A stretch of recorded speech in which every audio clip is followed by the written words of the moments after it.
PM କିଷାନ ହିତାଧିକାରୀଙ୍କ ପାଇଁ ବଡ଼ ଖବର। ଟଙ୍କା ପାଉଥିଲେ ସାବଧାନ। କଟି ଯାଇପାରେ ଅନ୍ୟ ସରକାରୀ ସୁବିଧା, ଜାଣନ୍ତୁ କାହିଁକି। ନୂଆଦିଲ୍ଲୀ ଭୁବନେଶ୍ୱର ପ୍ରଧାନମନ୍ତ୍ରୀ କିଷାନ ସମ୍ମାନ ନିଧି ଯୋଜନାକୁ ନେଇ ଆସିଛି ଏକ ବଡ଼ ଅପଡେଟ୍।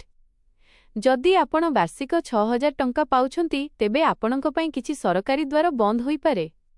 ସରକାରଙ୍କ କଡ଼ା ନିୟମ ଯୋଗୁଁ ଅନେକ ଚାଷୀ ଅନ୍ୟ ପ୍ରମୁଖ ଯୋଜନାରୁ ବାଦ୍ ପଡୁଥିବା ଦେଖିବାକୁ ମିଳୁଛି। ଏହି ସବୁ ଯୋଜନାରୁ ଆପଣ ହୋଇପାରନ୍ତି ଅଯୋଗ୍ୟ। ସନ୍ ଯୋଜନା। ଯଦି ଆପଣ ଇପିଏଫ୍ଓ କିମ୍ବା ଅନ୍ୟ କୌଣସି ସରକାରୀ ସନ୍ ସୁବିଧା ନେଉଛନ୍ତି, ତେବେ ଆପଣଙ୍କୁ ପିଏମ୍ କିଷାନ ତାଲିକାରୁ ବାଦ୍ ଦିଆଯିବ। ଜଣେ ବ୍ୟକ୍ତି 2ଟି ସାମାଜିକ ସୁରକ୍ଷା ଯୋଜନାର ଲାଭ ଏକାସଙ୍ଗେ ପାଇପାରିବେ ନାହିଁ। ଶ୍ରମିକ କାର୍ଡ ସୁବିଧା।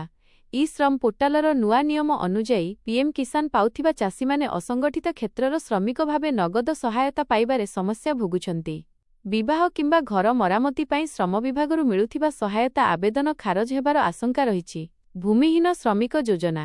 ଯେହେତୁ ପିଏମ୍ କିଷାନ କେବଳ ଜମି ଥିବା ଚାଷୀଙ୍କୁ ମିଳେ, ତେଣୁ ଆପଣ ଚାହିଁଲେ ବି ଭୂମିହୀନ ଶ୍ରମିକ ଶ୍ରେଣୀରେ ସାମିଲ ହୋଇ ସ୍ୱତନ୍ତ୍ର ସରକାରୀ ସହାୟତା ପାଇପାରିବେ ନାହିଁ। ଆୟକରଦାତାଙ୍କୁ ନା, ଯଦି ଆପଣ ଆୟକର ଇନକମ୍ ଟ୍ୟାକ୍ସ ଦାଖଲ କରୁଛନ୍ତି, ତେବେ ଆପଣ ସନ୍ ଏବଂ ସମ୍ମାନ ନିଧି ଉଭୟ ସୁବିଧାରୁ ବଞ୍ଚିତ ହେବେ।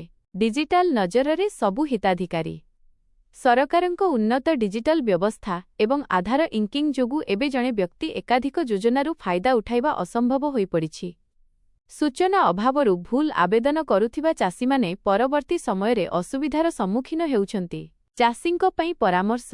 କୌଣସି ବି ଯୋଜନାରେ ପଞ୍ଜୀକରଣ କରିବା ପୂର୍ବରୁ ନିଜର ଯୋଗ୍ୟତା ଏବଂ ପୂର୍ବରୁ ପାଉଥିବା ସୁବିଧା ବିଷୟରେ ସଠିକ୍ ସୂଚନା ଦିଅନ୍ତୁ।